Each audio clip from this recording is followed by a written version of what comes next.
Hello. Welcome everyone to an exciting third day of camp. See some waving going on. Excellent, excellent.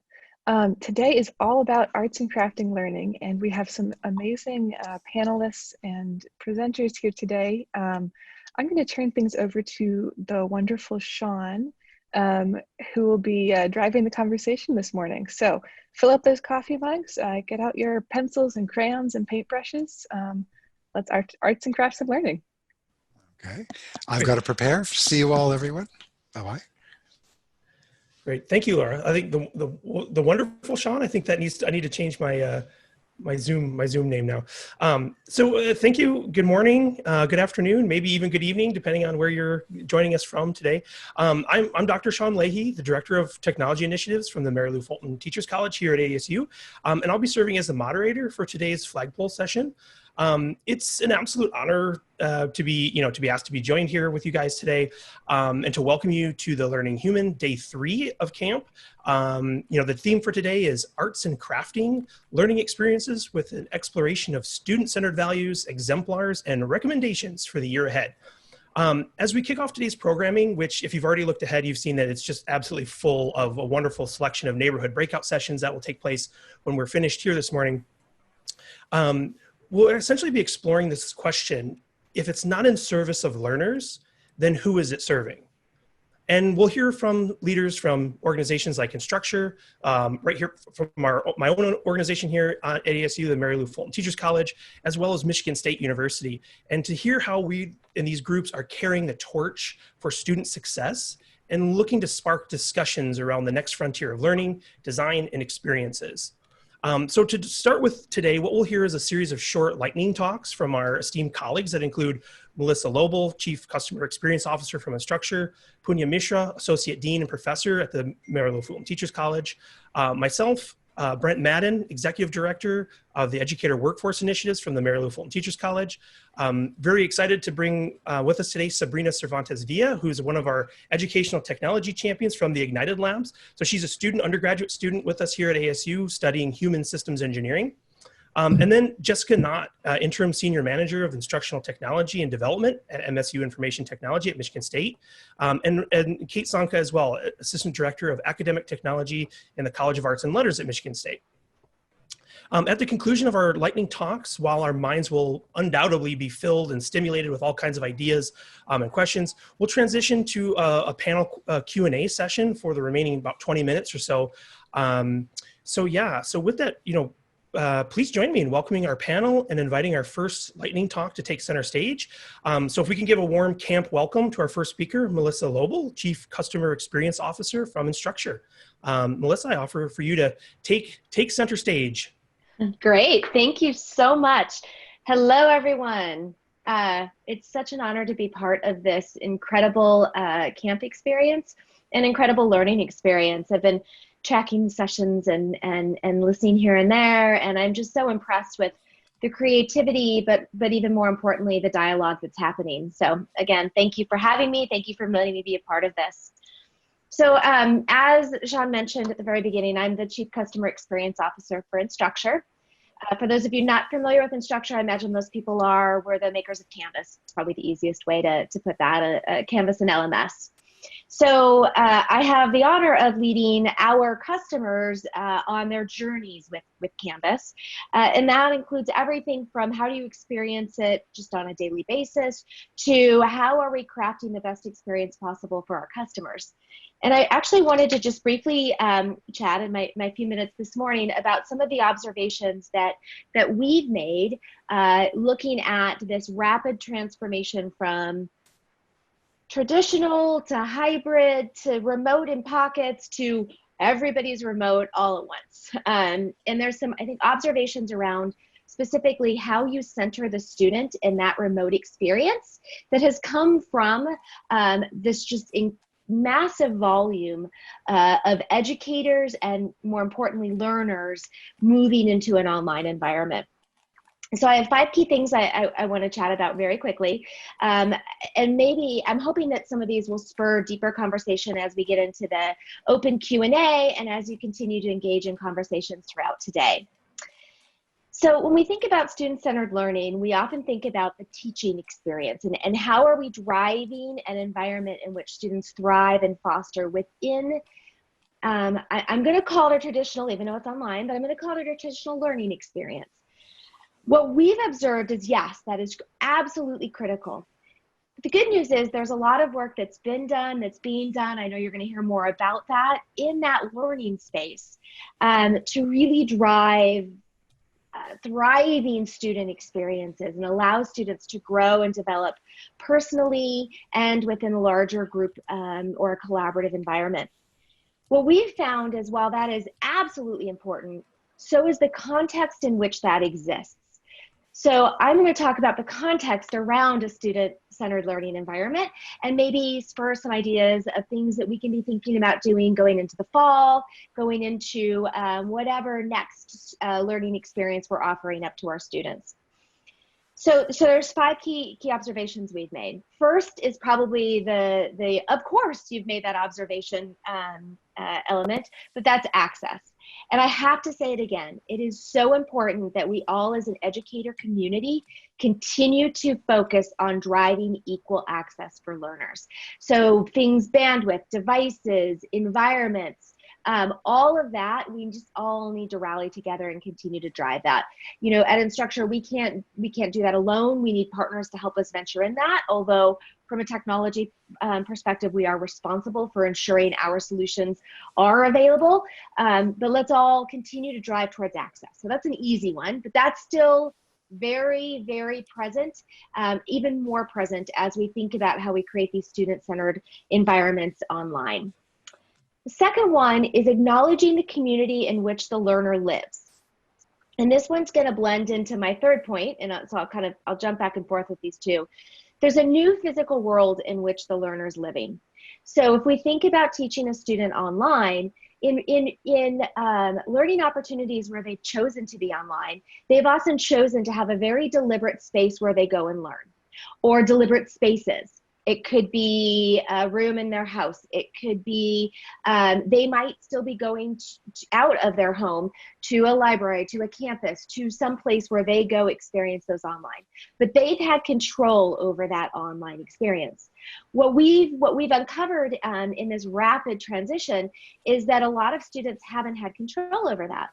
And so the community or the people around them are influencing their learning experience, as is their actual physical environment in which they're learning. And those two become Sorry, really I've got important. too many audios on. Oh, am I sounding okay? Yes, I hope so. Okay. Just fine. Keep carry on. Okay, good. Just checking. So if we think about those two, the community and the physical context, we as facilitators of learning need to be thinking about how are we embracing that, but how are we also coaching our learners into how to work in those two new environments. So if you think about community, it's interesting. We're seeing parents, roommates, employers getting involved in student learning more than ever before.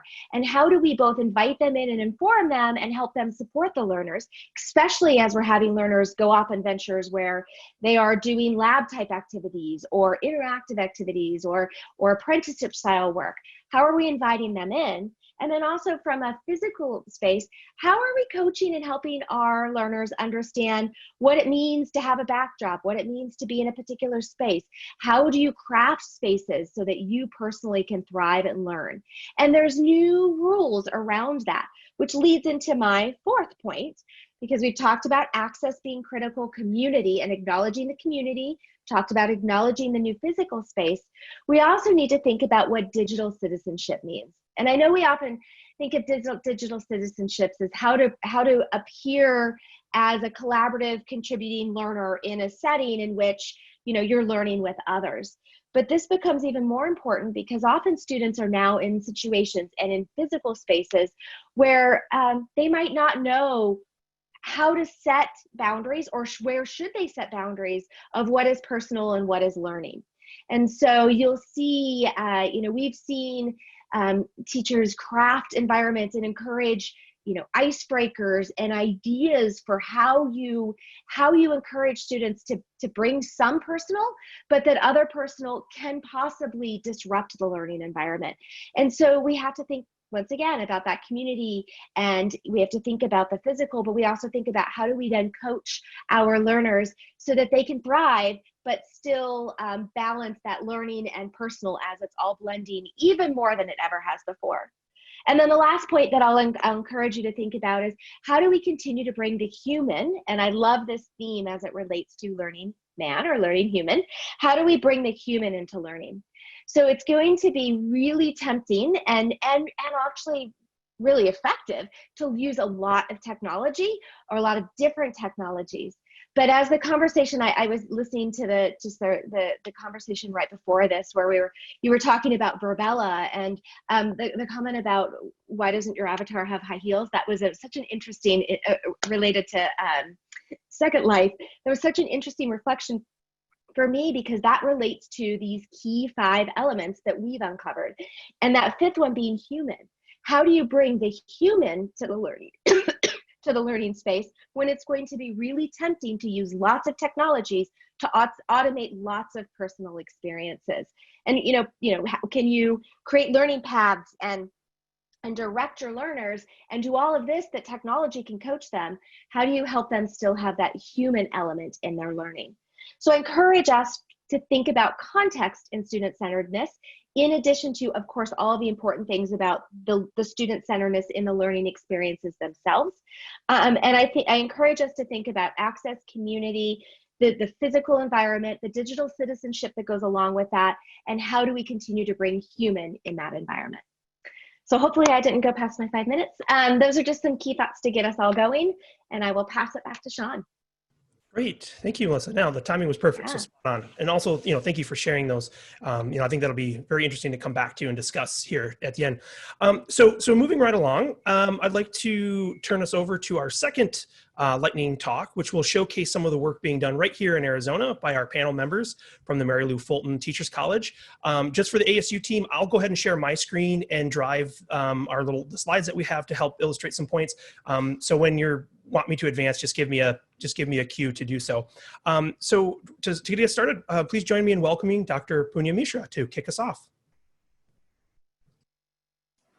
Thank you, Sean, and just excited to be here, and thank you for having us as a part of this conversation.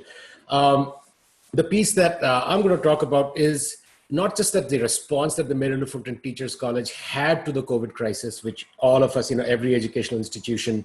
In fact, I was looking at some UNESCO data. In 2.5 months, 97% of students were off school. I mean, the scale of that is just insane to even imagine. But I think the main thing I want to talk about, if you just skip along, Sean, to slide the 3rd one. So, I represent the Mary Lou Fulton Teachers College. I want to look at a couple of things here. These are sort of some numbers about us, but the one I want to focus on is the 1,700 plus students who are in internships and residencies. What happens when schools are shut down? How do they get to graduate? How do we think about schools and educational systems in ways that are sort of human at their core, just like the focus of this whole conversation we are having? If you go to the next slide. And basically what I'm trying to do here is set the stage for the 2 presentations that are coming from the Mary Lou Fulton Teachers College. Because one thing is to respond to a given crisis, but can we design systems that are intentionally and thoughtfully responsive not just to the current need, but build solutions that outlast this current crisis? And I think this is where sort of our work around what we call principled innovation, which is thinking about the values and sort of the principles and the ethical moral issues that we bring to the table as we design these solutions, right? And so the 2 stories are 2 different learner-centered approaches. The first will be Dr. Brent Maddin speaking about sort of this next education workforce, how we are rethinking a fundamental assumption of schooling, which is 1 teacher, 1 classroom, and how that work in the time of COVID allowed for certain possibilities which otherwise could not have been possible. And the second one is where we meet the needs of sort of our interns and help them graduate, came up with a solution which will, again, I think, outlive the COVID-19 crisis. So that's the Sun Devil Learning Labs. And so I'm just going to pass it on to Brent to take us away from here. Thank you. Thank you, Punya. Hello, everybody. It's great to be at camp with you. Brent Maddin here. I'm the executive director of something that at the Mary Lou Fulton Teachers College we call the Next Education Workforce. And what I really like about this, part of the reason that I came to ASU was that here's a group that is questioning some really long-held assumptions in the field of education generally and specifically within our K-12 learning environments. And I think that this particular moment in time is, there's a political theorist, his name is John Kingdon, who writes about these ideas of policy windows that open and may only be open for just a short period of time, but for those that have their agendas ready, can jump through those policy windows and move potentially big ideas that otherwise would have maybe taken years or never even happened. And I think that we are potentially in the moment of one of these policy windows is provided by this pandemic. And to Punya's point, not only is this sort of responding in the moment, but if we're building systems, we have our agendas ready, like we can move. And so I want to tell you the story of a single school that we've been working with as a case study in the shadow of Arizona State University's main campus in Tempe. And this school is at the core of what we are thinking about in terms of challenging this long-held assumption of a one teacher, one classroom model. So, Sean, if you could click to the next slide here. The fundamental issue that we see in K-12 is that the job of a single teacher to meet the needs of all students and certainly to personalize and deepen learning for all equity, all students is almost untenable. And so what if instead of thinking about a single teacher closing his or her door and teaching for some period of time, instead we started to think about surrounding groups of students with a team of educators with distributed expertise. And so if the poor teacher with this sack of things that he or she needs to do is actually thought differently in terms of this continuum on the right, where we might bring together members of a rich community full of assets, that we've got professional educators, we've got educational leaders, and that together this team of adults is working to deepen and personalize learning. And so let's take a peek into Kyrene de las Manitas. It's a school here just very close to ASU. And Sean, if you can go to the next slide. It's called Spark. It's a school within a school. And what they did, this is pre-COVID, with partnership with the Mary Lou Fulton Teachers College and the Design Initiatives team, is they started to think really differently about what a school for the future could look like. And this isn't 4 boxes called classrooms, but instead it's this large, flexible learning space. And given today's theme, you'll notice that right there in the center of the whole thing is actually a maker space. And that you've got flexible furniture and you've got a flexible space, but it's less about the structures here, and it's more about how you start to deploy educators in that space. And so let's take a peek at 3 different ways that educators are being deployed. And so, Sean, let's look at, there are these moments throughout the school day where there are these content area sessions. This feels pretty familiar. You might have a group of 80 to 100 students moving throughout this space flexibly. One of the other things that's happening here is they've challenged the assumption of essentially age-based schooling or grades, grade levels. And so you've got 4th, 5th, and 6th graders in this space. And you've got these educators deployed in ways right here that seem pretty standard. But let's look at the next model. they're running something called Genius Hour. And because the learning is tailored to each individual student, kids have a chance to delve deeper into things that are really interesting to them. And we're bringing in community educators as experts into this space. And so as students are working with project-based learning, we're actually bringing in members of the community that can help to inform students in a really connected and deep way. We've also created, in partnership with the district, a new position for educators called a teacher executive designer, or a lead teacher. Someone that doesn't have to leave working with K-12 students to have a different perspective, different pay schedule, and a set of responsibilities. Keeps these people in the classroom longer, retains them in the profession. And then the last slide that we've got here is ways that we're even using technology to bring those other experts into the spaces. And so there was a case where they were investigating, they were thinking about SeaWorld, and they were able to bring in lawyers as the students were designing essentially cases to think about the ethical treatment of animals. And so, one of the really interesting things, and we started with this idea of a physical space that was complementing this idea of a team of educators wrapping around students. But the headline here is that as schools in March and April transition from in-person to entirely virtual, that this particular school, unlike others that we were lucky enough to be working with, because they were further along in putting students at the center, made this transition from in-person to virtual in really, really elegant and sophisticated ways. And they knew their students well. The students had personalized learning plans already. And so it wasn't about the space. And yeah, it's great to have a maker space in the middle of your classroom, but it was about the relationships that they were able to build and the ways that they were able to leverage an asset-rich community, and this is all communities, to deepen and personalize the learning for kids.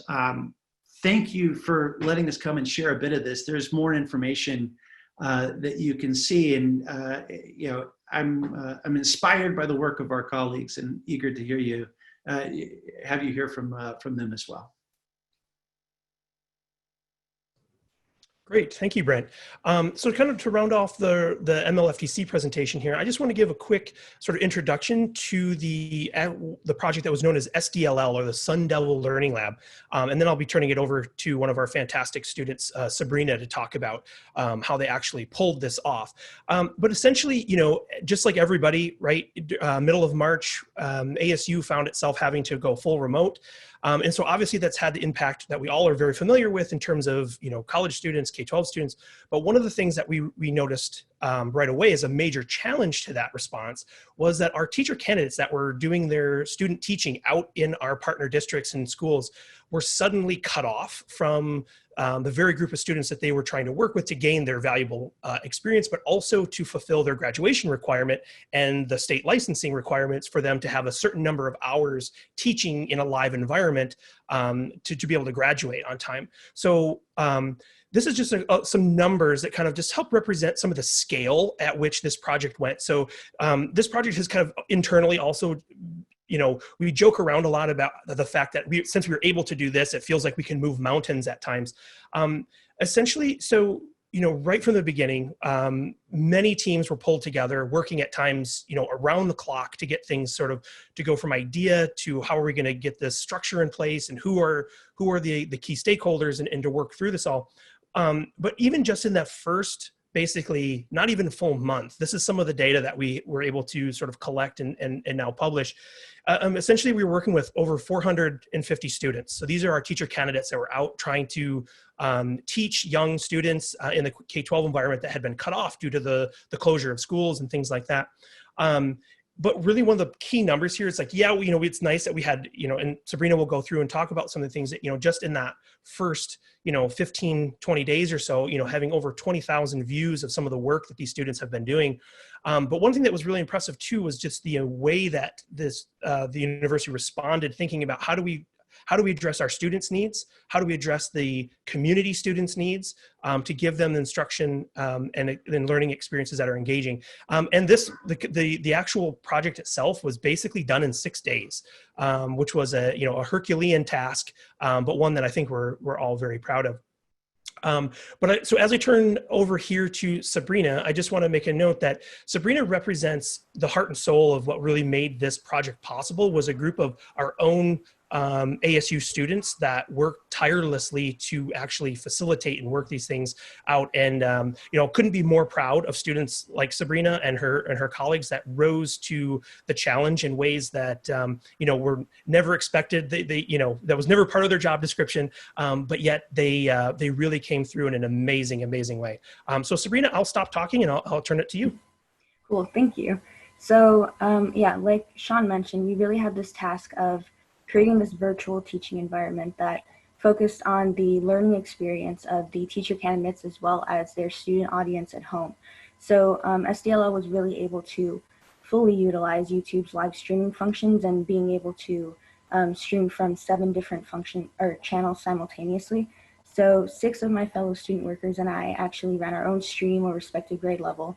And we did that from 9 a.m. to 1 p.m. Monday through Thursday for a total of 5 weeks. And in doing so, we just objectively learned a tremendous amount. And I think a lot of that from the perspective of somebody who worked behind the scenes was with this concept of coordinating.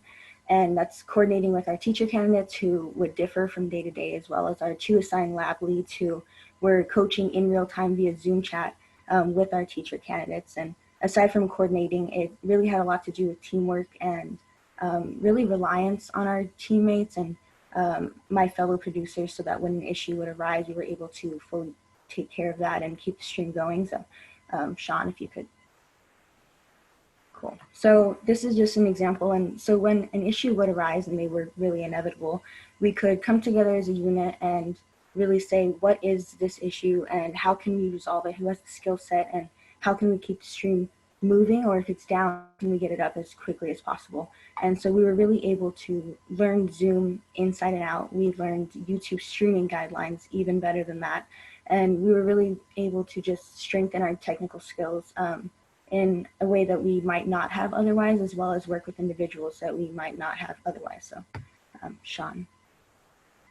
Well, so all of those experiences, the good, the bad, the overall feedback, that was able to all come together and be considered to create the system that could run even smoother. So the next version of SDLL, so SDLL 1.5, focuses primarily on mathematics and English language arts for K through 8. And in doing so, it really brings together a huge amount of people, Sean. And by bringing together so many people, and that involves individuals from Arizona State University, as well as some of our community partners, it is this 16-step process that every single lesson that is produced needs to go through. So just as before, we're still utilizing YouTube, with the main difference being that all of the lessons are now pre-recorded and edited prior to release.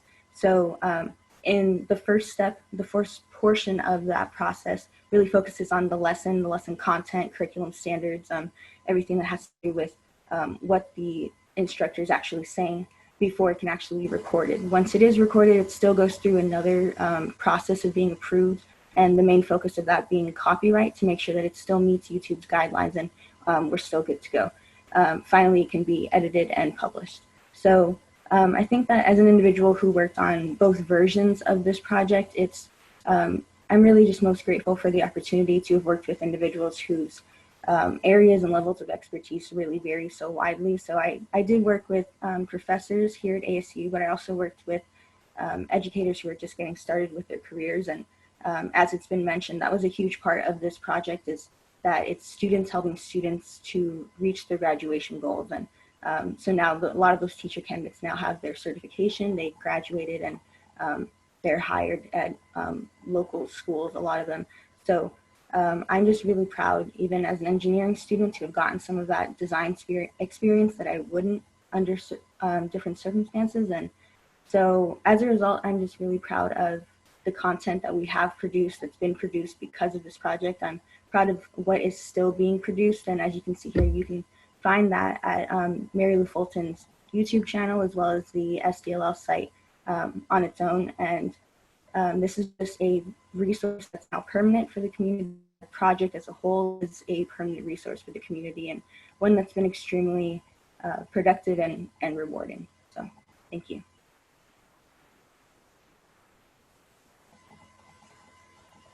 And I'll go Great, ahead. thank you. Yeah. Yes, great. Thank you, Sabrina. And I won't mention the word here because if everyone was able to read the Slack chat that was posted there too, you learn very quickly things that YouTube's content algorithm goes through, and so naming name brand cereal in a live stream is enough to get the channel taken down. Just want to check before I move on. Does anyone from ASU want to say any last remarks before we pass on? Sean, if I can just quickly just say a couple of things. So again, firstly, Brent, Sabrina, Sean, thank you for sharing these two stories. I think the bigger point I think that I would like to make from the point of view of the Mary Lou Fulton Teachers College, having been intimately involved both in sort of the design of the Spark School over 2 years of work pre-COVID, and to see how those systems and structures have adapted to this sort of this new normal that we are living in, or the new abnormal that we are living in. So this emphasis on sort of systems change to think of solutions that outlast the crisis.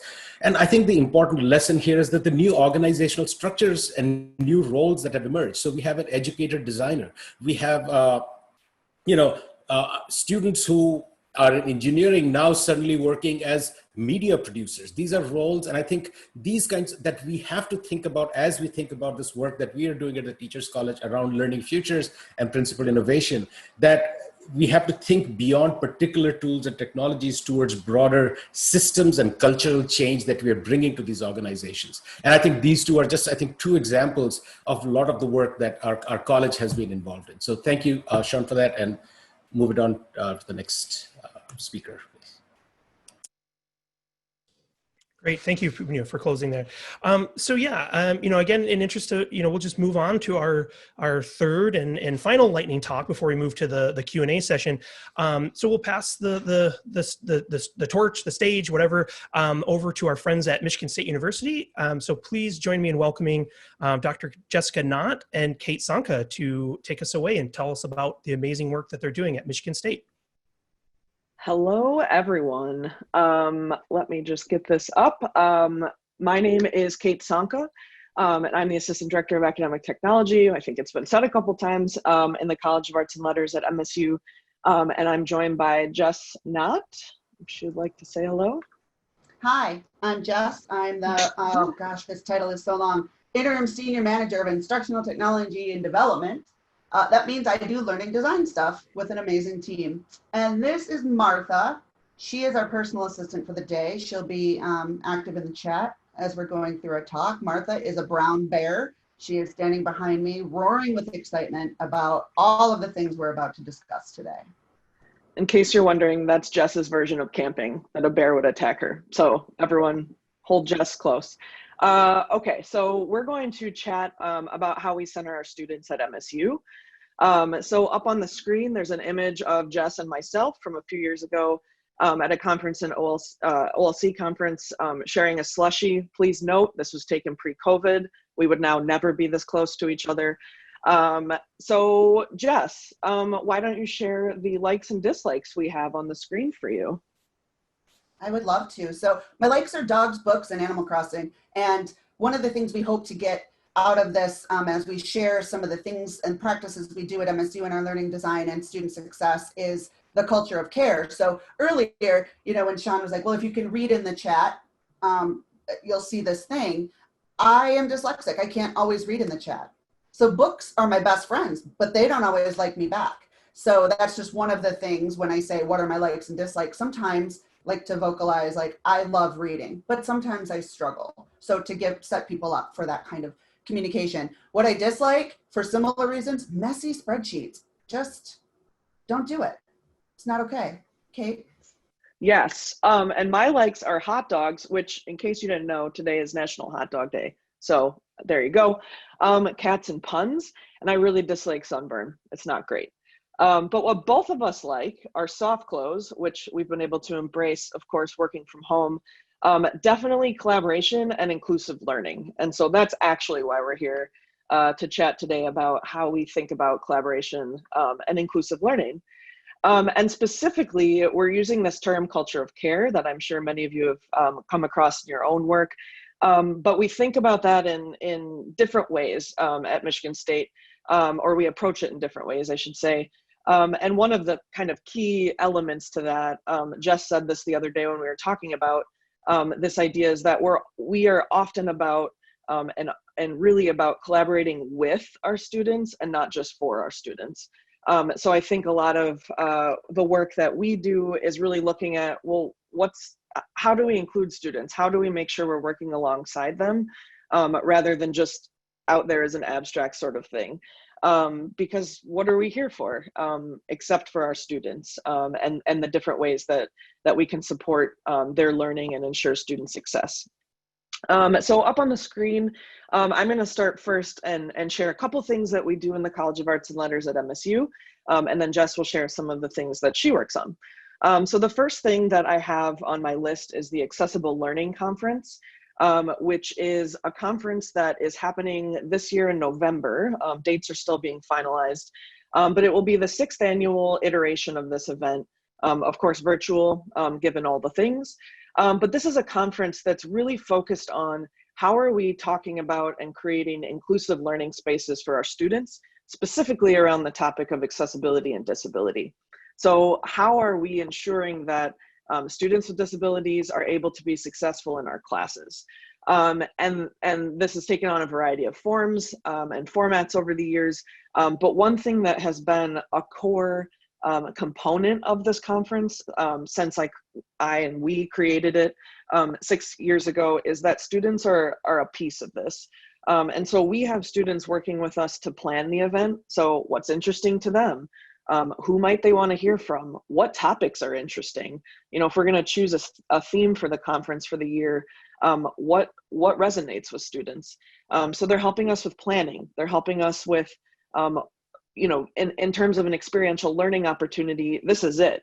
I don't know about all of you, but the first time I went to an academic conference, I felt a little unsure of, you know, how do I approach this? What does this look like? And so we encourage students to attend if they aren't part of the planning committee. So what does it mean to be alongside people who are doing this work, who've been doing this work around accessibility and teaching and learning?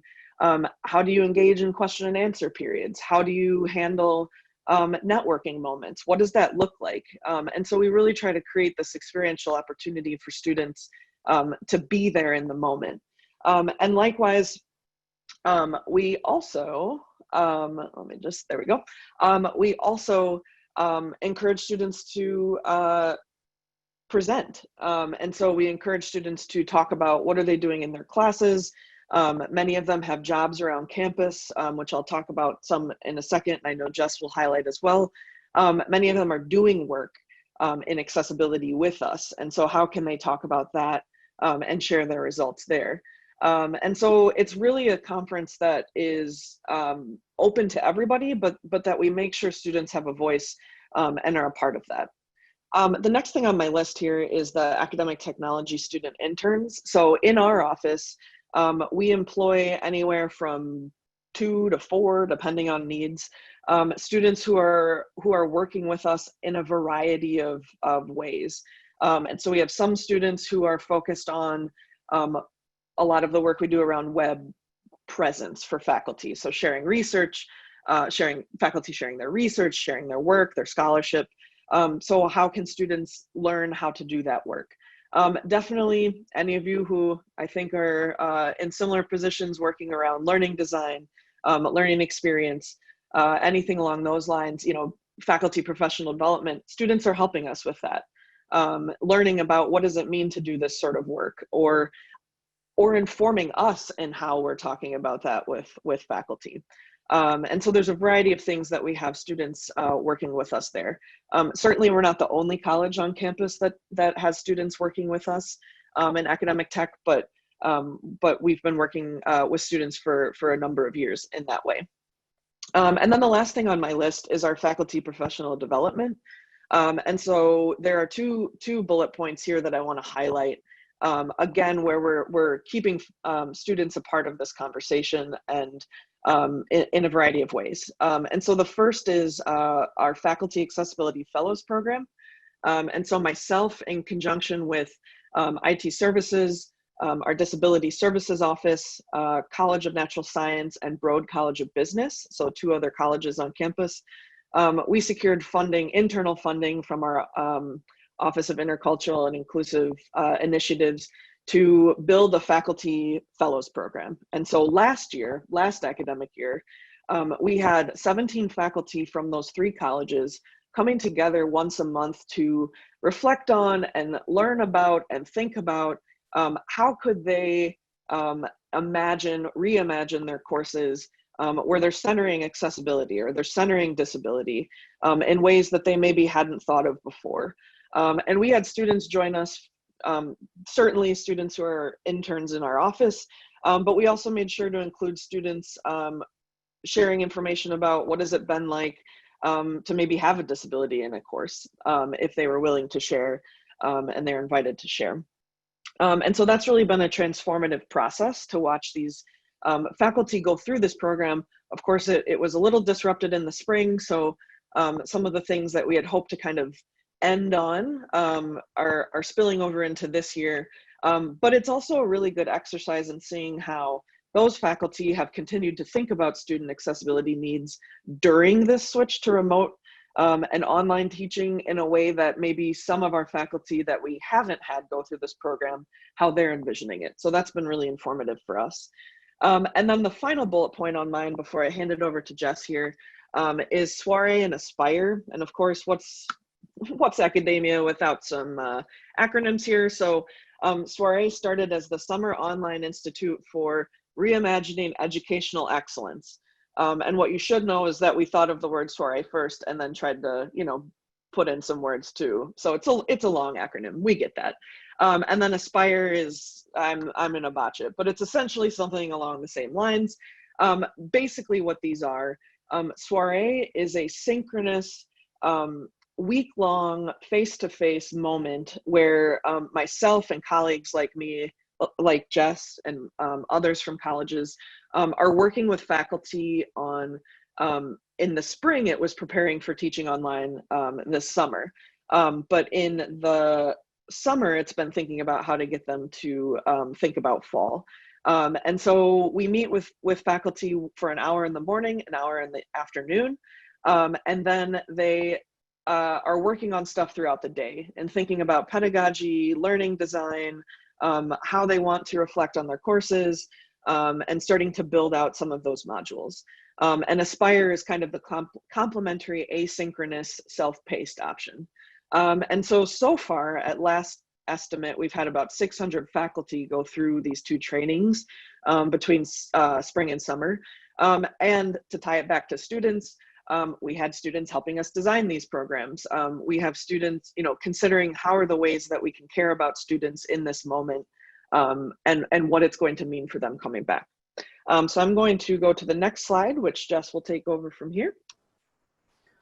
That's cool. So Martha is telling me we're running a little long and she's going to bite my face. So I'm going to go ahead and just say that MSUAT is here to support all of this. I am currently building a team of instructional designers and technologists who help support this culture of care across campus. We are collaborators and partners, but we are very proudly in service to education, in service to helping make sure that technologies are accessible. We're bringing students on to help with a crowdsourced captioning project to assure that all of our videos are captioned.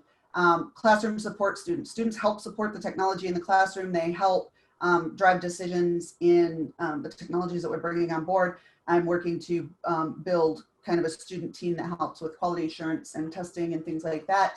And we also, when we work with faculty, we ask them to include their students in the design of the course. We have some processes around the course design work that that encourages that very explicitly to say, okay, at what point in your course are you going to ask students for their feedback? At what point in your course are you going to do a check to make sure that students are able to access these assignments, not just from an accessibility perspective, but from an internet perspective, from a housing security perspective? There's so much that goes into access that with the pivot to COVID, we were running into, I think it becomes easy to think, well, it's 2020, so we all have internet, right? Not true. I'm from a place where my dad didn't have internet. We couldn't even get satellite internet. We couldn't get cable. So it's out there, and we need to design in ways that make it possible for students to succeed, even when we're fully remote. So I'm really excited about the Q&A. If you guys are in the chat, I'm chatting a lot there. I'm also in the Slack channel with Learning Man so that we can share some of those things. But Sean, why don't you go ahead and start facilitating the Q&A? Yeah, great. Well, thank you, Jess. Thank you, Kate. Again, awesome to see the amazing work that's coming out of Michigan State. So if we can we'll just take a moment here. So, take a drink, whatever, to transition to the Q&A here, and we'll kind of use up the last remaining time that we have, and I'll still try to make sure we can get everybody out of here right at 9, so you can make it over to your neighborhood session and stuff like that on time as well. So my plan here is to kind of open up with a few questions. The chat is also lively and moving, so I would also encourage, if people have a specific question, to throw it in there, and for the fellow panelists to keep an eye on the chat as well. And if there's something you want to dig into, just we can interrupt each other. I think it'll be okay. So to kind of kick things off, I kind of want to return back and ask a question to Sabrina. So kind of going back to the Sun Devil Learning Labs that we heard about. And a question that I was curious about was, when you worked on the Sun Devil Learning Labs, basically, I'm curious about how you handled the challenge of communication among other students, the lead teachers, the faculty members, whoever it might have been. Can you just kind of speak to your role in terms of what you did? How did that work in terms of communicating? Because again, this was a project that was built from nothing to everything in a very short period of time. So naturally it was very chaotic. So I'm curious kind of how you handled that chaos by using communication and things like that. Can you talk a little bit about that? Yeah, definitely. So just in building it, I think we relied a lot on Slack, because obviously we're not able to meet face to face. So it's a lot of talking to each other via Slack and via Zoom, and setting up all of these meetings to make sure that we're all on the same page, because it was moving so fast, and making sure that everybody knows what's still going on. And with the first version of SDLL specifically, I think it was communication was absolutely vital, because things were so fast paced. When you're live streaming and you're trying to communicate with these different teacher candidates and lab leads, and everybody has a different level of background with technology, just in general. Zoom, I feel like we're probably all a lot more comfortable with it now, but at the time it was this concept that was introduced, and we're still learning how to get that to work to our benefit. And so I think it was absolutely crucial in the first version of it. In the second version, we definitely I showed a screenshot of our workflow. So that's an Excel spreadsheet that everybody on the project has access to. And we really rely on making sure that everybody updates that, looks at that, and is really utilizing that to the full potential, because like I said, there are 16 steps for every single lesson. And so that's a lot of lessons that are getting produced each week. And so yeah, communication is, and good communication is absolutely vital for this project. Yeah, thank you, Sabrina. And being privileged to sort of lurk in some of those Slack channels. At times it was just dizzying seeing the amount of coordination, and you're in rapid response too. Again, how do you communicate with Google to get things, streams that have been taken down for, again, mentioning brand names and things like that, how to tackle those things. So that's excellent. Great. Thank you for sharing that, Sabrina. So Brent, I'd kind of like to turn attention back to the Spark School for a moment. It's pretty clear, basically, from the work that you've been doing and stuff like that, that there's definitely this model is learner-centered with respect to the kids that were in the school, in that Spark School. But can you describe maybe what that might also look like or mean in terms of being learner-centered with respect to the actual educators that are in that room? Thanks, Sean. One of the things I'm sort of most excited about is that we're trying to practice what we preach with respect to our teacher candidates and with respect to the other educators, meaning that if we're deeply believing in personalized and deeper learning, how is that actually reflected in our programs and in the options that are available for educators? Too often, ongoing professional learning looks like a one-size-fits-all approach, or that programs in your higher ed institutions are kind of a single pathway up the mountain. And both in the Teachers College at Mary Lou Fulton and the options that we're trying to make available to our professional educators in these settings it's about choice, and it's about going deep as opposed to broad, and being really honest with ourselves about like how much a single person can actually learn and internalize in a given amount of time. And rather than sort of a inch deep, mile wide, what would it be like if we had more educators with specialized roles where they felt really, really successful, and that the roles were appropriately scoped to match the training and professional learning that they're able to do. So in short,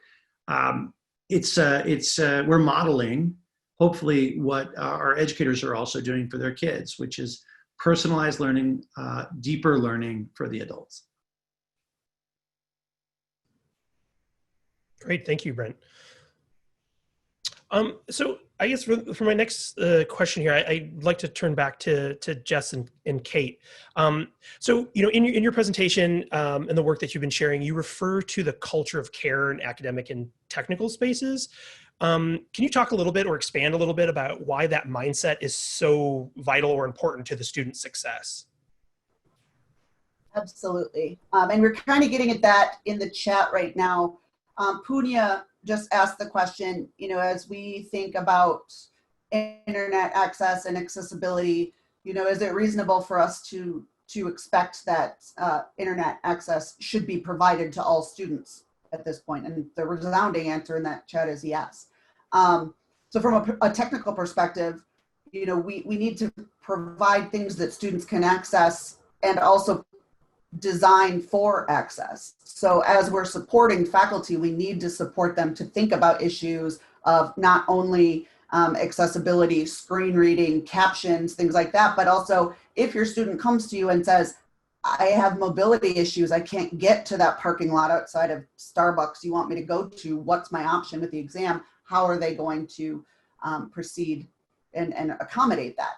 And then Kate is also the executive director of an organization called Teach Access, which partners with Silicon Valley companies and creates experiential learning opportunities for students to go study with these companies to put accessibility like in design. So I'm coming at it from the technical support and helping people understand the impacts technology can have in spaces of student success. Kate is working a little more on the teaching the students how to work with, just from the beginning, developing products that are accessible. What do you call it, Kate? Out of the box accessibility, or step born one? accessible. Born accessible. Okay. And so that's also why collaboration is so important. IT can help people like Kate figure out some of those technical issues so they don't have to. Kate can help IT figure out, hey, this is what we need in order to be successful. So Kate, did you have anything to add? Just really quickly, focusing on accessibility is a big part of what Jess and I do, but the larger conversation around culture of care is tied into the fact that our students are whole people, just like we are whole people. And I think, that's really become a thing that we've all been talking about and noticing through this pandemic. But our students come to us from any number of backgrounds. They come to us with any number of resources available to them. Jess has really pointed out some specific examples of that, but some of the students at MSU are food or housing insecure. And so how can I expect them to really care about my class? And why should they care about my class if they don't know where their next meal is coming from? And so when we think about culture of care, we have to consider that students are bringing a whole host of things with them to the classroom, just like we are, right? So any of you who are trying to work from home with children, or whatever that looks like, I mean, it's kind of the same concept if we can extend that into thinking about our students. And so how does that begin to shape these learning experiences that we're creating or supporting for our students. Yeah, excellent. And I think too, I'm reminded also, especially when, back in mid-March, when a lot of universities started to shut down, to this idea of, in many ways, the university was some sort of equalizer around technology access, internet access, and things like that. And when everyone was suddenly returning to home in the, incredibly diverse, home situations to which that was, suddenly you are, made very clearly aware that that is not equal for everybody, right? That the multitude of different situations. I know even, my course in the spring, we had this a situation that was quite common where multiple family members were sharing one, slow internet connection, all trying to do things simultaneously, and in some cases having to share hardware as well and really take turns. And so, so there isn't this just universal approach, and that we really have to be open and mindful and thinking through and taking that student perspective and really putting ourselves in their shoes to really think about and try to create pathways. How do we overcome connectivity issues? How do we overcome this in a way that is, meaningful for all the participants? Yeah, excellent. So just keeping an eye on the time, we are coming near our close here. So I think maybe I'd like to just kind of drop one more question, and this is for everybody. But maybe I'll target Punya with it to maybe get us going. Kind of coming back to some of this idea of dealing with systemic change. So I guess the question I would just kind of lay out, we'll end on a big one, right, is, what are some responses to the COVID-19 that you see as leading up to the systemic change? Like maybe taking this perspective of, while yes, there's this immediate need to fix something in the short term, but does this also provide us an opportunity to think about real systemic change? Thank you, Sean. And just keeping time, I'll keep it really short. I think that, this is, I think, a transition that's happened for me personally, coming from Michigan State, where I was to direct the master's program and work directly with teachers, to coming to ASU and this new role that I have, which allows me to work at design at the level of systems, and realize that it's only when we make those transformations happen that they can be sustaining and last beyond sort of an immediate crisis and so on. So which is why I think when we were thinking of the examples that we would share, the Spark School, which was not designed to respond to COVID-19, but did in a way that was different from the rest of the district. In fact, the teachers in the Spark School connected with the district and said, we want to do something different because our kids expect something different. I think the same thing with the Sun Devil Learning Labs, and I think we are hearing the same thing from both Melissa and the MSU team, is this deep caring, but it has to be scaffolded by a system. And those are organizational structures, those are policies, those are roles which get redefined. And unless we think in those terms, we are just putting a Band-Aid on an issue. So one of the things I joke about is that we now live in what I call a new abnormal. It's not that what we lived in was normal. The idea that you have to come and sit in a box and that's the place where learning happens, that's a very abnormal idea. And so I think this may be an opportunity here. I think that what Brent talked about early on, I don't remember the exact phrase you used, Brent, the policy window or something that way, that I think there's an opportunity here for us to rethink these systems in ways that are truly meeting the needs of the learner, which is sort of the theme of, of the day. I could not agree more. And if it's okay, Sean, I just want to take that one step further. Yeah. The other thing that I think that COVID has brought is our willingness as a system to take more risks than we ever have before. I think there is still, and there are institutions that are really innovative. I mean, we've heard from ASU and Michigan State, both very innovative and supportive of innovation. But I think as a system, we tend to hold back a bit, and we tend to want to be more perfect than we're willing to risk, fail, move on, and grow. And so I feel like we've been afforded more opportunities to take risks, to make mistakes, but to move forward and drive. And I think that's how we can see that systematic change that you're describing, Punya, happen. And that's what I'm so excited about. More than any other point in my career, I feel like, oh my gosh, we're all willing to just experiment and go, and let's see what kind of change we can finally make happen. Yeah, that's an excellent point, Melissa. And I think, you know, we'll kind of wrap up here and close, but I think, you know, that's such an interesting point too, that, you know, we are living a time, you know, as a silver lining, right, to this whole situation, that this is a grand experiment. We never could have gotten this kind of buy-in before to try some and take some of these risks. So yeah, very, very awesome. I think, you know, our time is up, but we could probably go on for another hour plus and just keep talking. So just to encourage everyone, as you know, go to other sessions, come back, whatever, you know, try to keep those conversations alive and moving. So just broadly, I just want to say thank you so much to all of our amazing panelists for coming and sharing all of the incredible work that you're doing, and really sort of giving us all an eye-opener about how we're approaching this question of, if it's not in service of learners, then who is it serving? So again, I just want to thank you all. I do want to extend another special thank you for our student panelist, Sabrina, for joining us, and making this awesome and bringing an actual student voice to our panel, which I think had made this all the more amazing. So I do want to let you know it's time to transition to your breakout sessions. They will begin at 9:15, and all the links can be found in the Learning Human website, and more information is posted in the chat and Slack channels, and all of that stuff. Laura, I don't know if I need to send it to you to end out on an official note, but from us and all the panelists, I just want to say thank you again. It was a true pleasure and a lot of fun this morning, and we look forward to continuing the conversation anywhere and place we can. Oh, I just have to echo Sean's comments. Thank you all so much, and a huge thank you to Instructure, one of our fantastic co-conveners, for making the session the wonderful conversation that it was. Thank you to all of our panelists from Mary Lou Fulton Teachers College, at ASU, from Michigan State, and of course, again, Melissa from Instructure. As Sean mentioned, it is time to hop over to those breakouts. As we close out in this room, I just want to call your attention to this graphic facilitation. This is a sketch of the conversation that just took place. It'll be posted in just a little bit, but a little pocket rock, a little takeaway to help you remember the fantastic conversation and continue the conversation in our Slack workspaces and elsewhere. If you have questions, Erin and myself will be hanging out here for a little bit in this room. Otherwise, I encourage you to hop on the website, find your next breakout session, and let's keep the conversation going. Thank you, everyone.